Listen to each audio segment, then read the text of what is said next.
Alright, welcome everybody. So it looks like we found another cloned product off Amazon.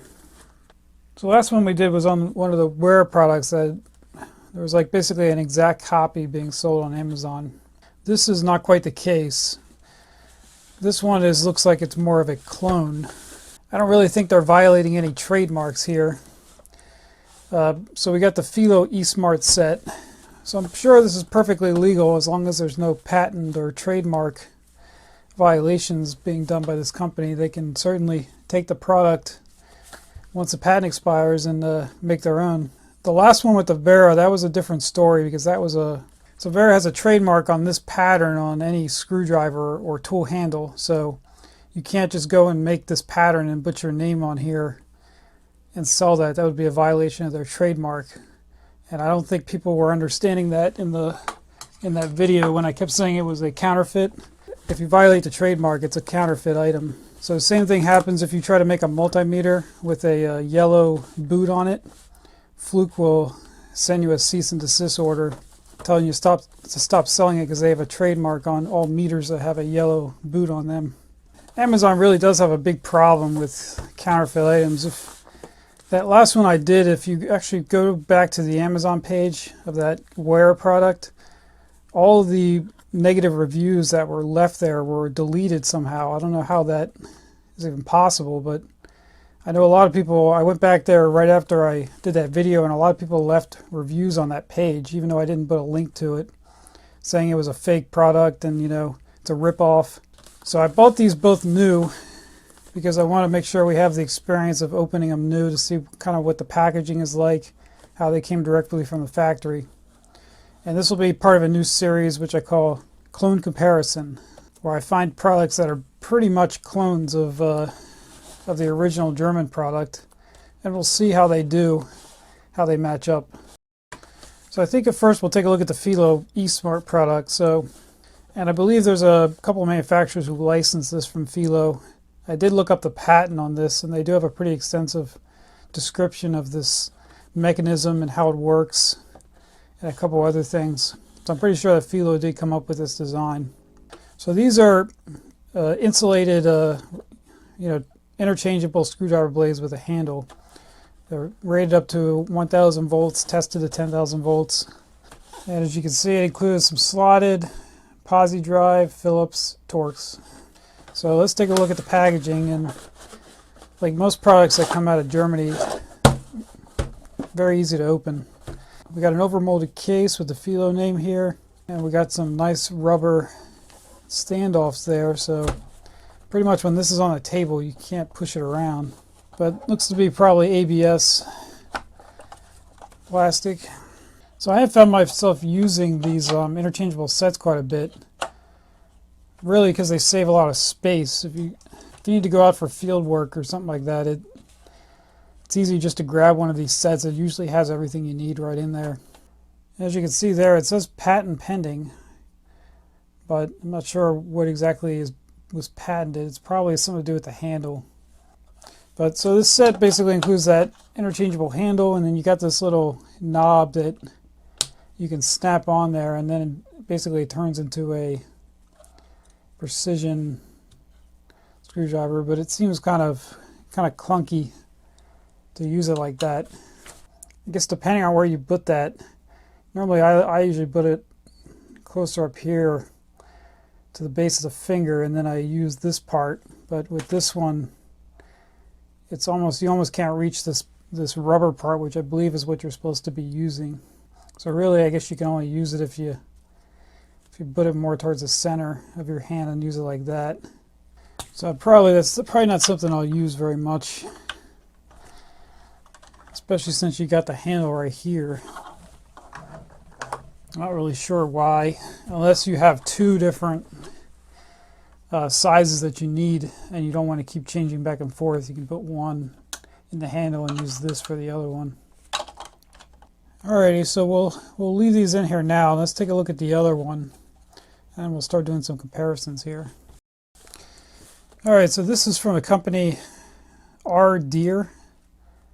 I believe that, well, they got a picture of a buck right there, a deer. So I guess that's what what it is, our deer. And yeah, made in China as expected. All right, so let's break into this thing and see. So it looks like they got a little issue here with the a couple of these words have a space, have some spaces in the middle of the word there. I don't think I've ever seen that symbol before, but I think we've seen this one before, mostly like on hammers and axes. You see that guy, I call him the Where's Waldo symbol. It's not exactly the same set. The other set, this one has a posi drive. This one has a posi drive number 1, and the other set did not have that.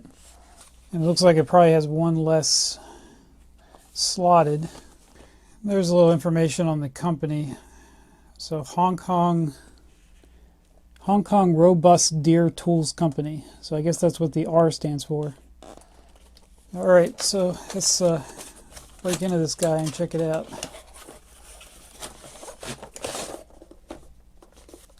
So this one has a similar design. It's got some rubber on the edges, but it doesn't have anything to hold it down like the Felo does,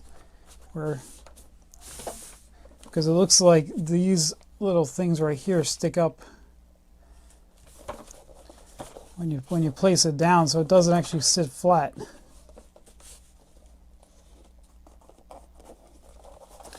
All right, so let's take a look at this guy. So this one actually looks like it came with an instruction manual. So the difference is really this one came with a voltage tester, and it doesn't have that little cap that you use.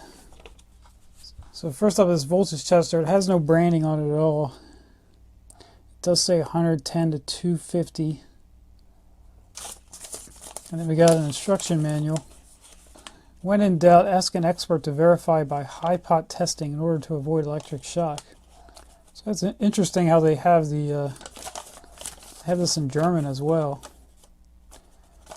English and German, that's kind of odd for a Chinese product.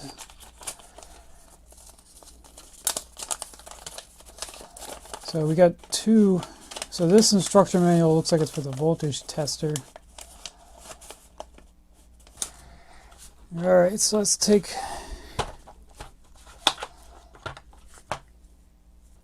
for something being brand new, it sure is pretty dirty. I literally just took that out, and you can see there's a lot of just marks and stuff, like it was mishandled. So you can see there's just some marks and a little bit of dirt on there. It's not too bad. But that should have been cleaned up. You can see right there, there's a piece of looks like the mold. So it's always the little things that get you. So it's got the VDE symbol on there, and I thought if you get that, to get that symbol, you actually have to have a certificate. So we'll look up and see if we can find it for this company.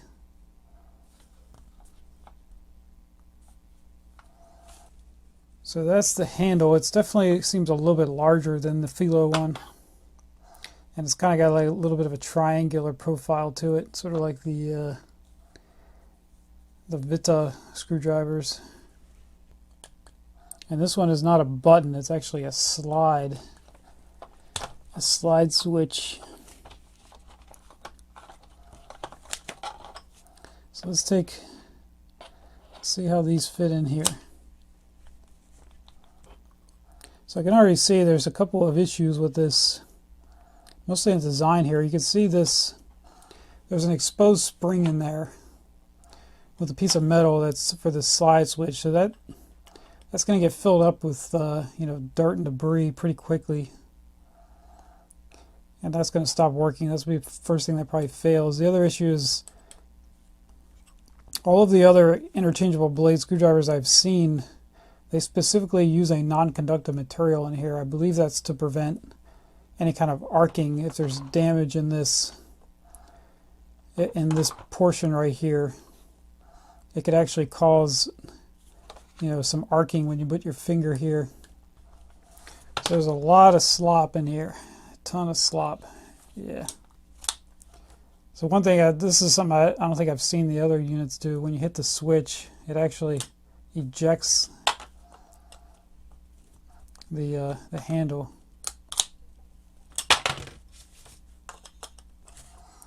So that's not something I see on this. When you hit the button on the Felo, it pushes it out just a little bit, and then it kind of hits a detent. So it's not going to fly across the room. I can see that as an issue with this guy. If you just happen to hit that when you're working on something, you know, you're trying to turn something, and you go, oh, and it goes in there and shorts something out. That wouldn't be very good. But the handle itself, it's not too bad. The shape is alright. But you really have to be very cognizant of where your hands are. Because you basically, if you go like that, you could pop it right out. Alright, so I'm noticing some things right away on the insulation here. So this is the Ardeer one. And you can see what looks to be like saw marks on this insulation. I looked under it with some magnification. You can definitely see this was a tube that was sawed off. So, but if you look at the Felo one, you could tell this one was molded right on the shaft because you can see a little bit of overmold right in here. I'm not too impressed with that, but this was definitely probably injection molded with the shaft in there, whereas I think this piece was slid on.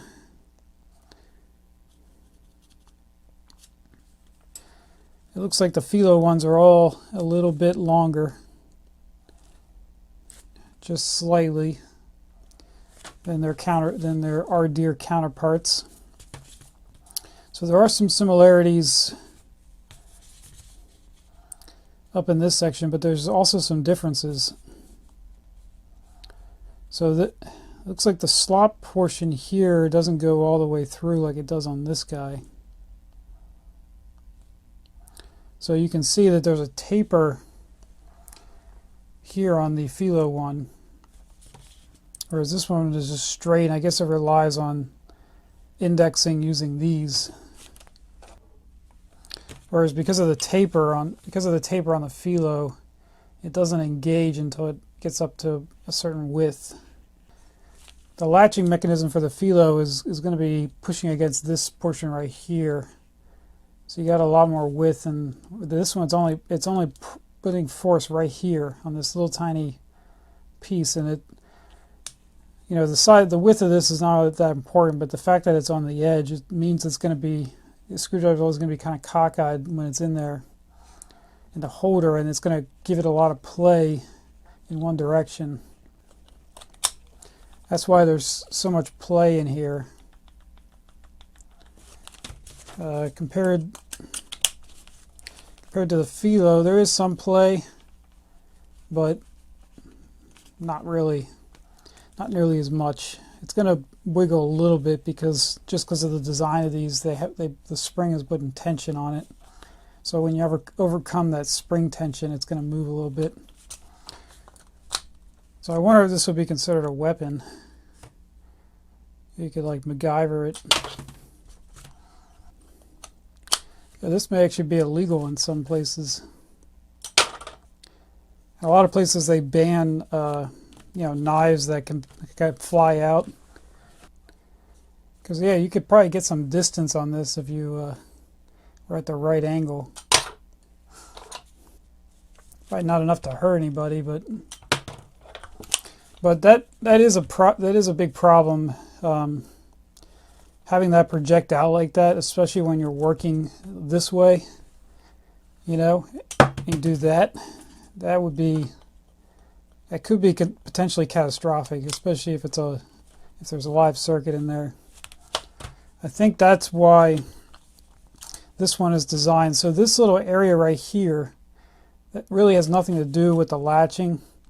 This area right here is just for that kind of detent. I looked in there and there's two pieces of plastic that kind of push up like right here. And then when you get up to here, there's another piece of plastic that actually engages the latch. So when you press the button, it disengages this part, but the other part catches right here. And then you just use basically friction force to pull it out from there. So even if you're working straight up and down like this, that thing's not going to come out unless you really pull on it. So just for that alone, I probably would not recommend getting this one. Now it could be that Felo has a patent on that feature, which is why it wasn't added here. But it's obviously they took a lot of inspiration from this guy when they designed this one. So now let's use a magnet to see how far the shaft actually extends into each of these. It'll give it a relative measure of strength. So not including this little area, it looks like it's about 10 millimeters. Looks to be about the same, maybe a little bit over. Maybe like 13 millimeters or so. So looking a little bit closer at these latching mechanisms, I can see why the RDeer is a lot looser, because it actually only latches on one side, like I mentioned. The other side, there's nothing over here. So all these really are just duplicated on each side because you can flip it around. You don't have to key it. Now the Felo, it does have latches on both sides. You can see under there's a little tiny tab. The main latch is on this side, but it does actually have a secondary latch on this other side here.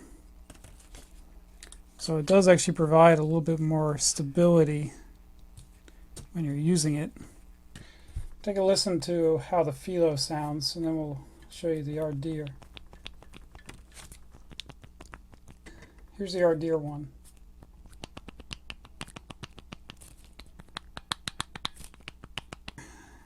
So it doesn't seem like it's moving very much when you look at it, but it is moving a little bit. There's no way you can get these to be perfectly solid just by their design and the fact that they have to be quickly removed. There's always going to be a little bit of play in there. So next, if we take a look at the cases and how these pieces actually fit in there, this is the Felo one right here.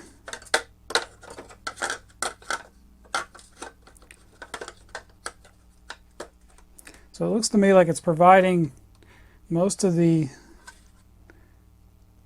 holding it up here on this little pin. And then there's a little tiny bit going on here. Now you look at the RDeer one, it has a significant design difference.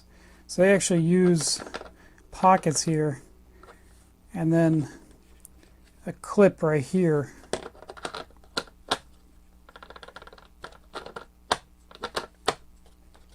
I mean, I guess it's about as loose, but it's just a different design. So yeah, the Felo doesn't really move back and forth like that. So it's not going to rattle in like a vehicle or anything. Alright guys, well I think that's going to about wrap it up for this one. I do this more for my own amusement. It's not really trying to put down this brand or anything. But anytime you see something that's copied, I always find it interesting to see what the real differences are, because it's pretty obvious it was at least inspired by the Felo eSmart. But they probably made enough changes to it that they're not violating any patents or trademarks, but I'm not a lawyer, so that's for them to decide.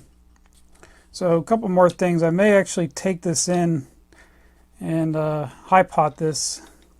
These are rated to 1,000, both of these, but they should have been tested to 10,000. So we'll put like 50,000 volts on here and see if there's any difference in the skin effect as it travels up. That'll at least give you an indication on how well the insulation is. Because it looks like they used a slightly different material here. So we'll have to do some durability tests on these as well. But one of the main reasons I got this Felo set is because I anticipate doing a showdown in the future on removable blade VDE screwdrivers.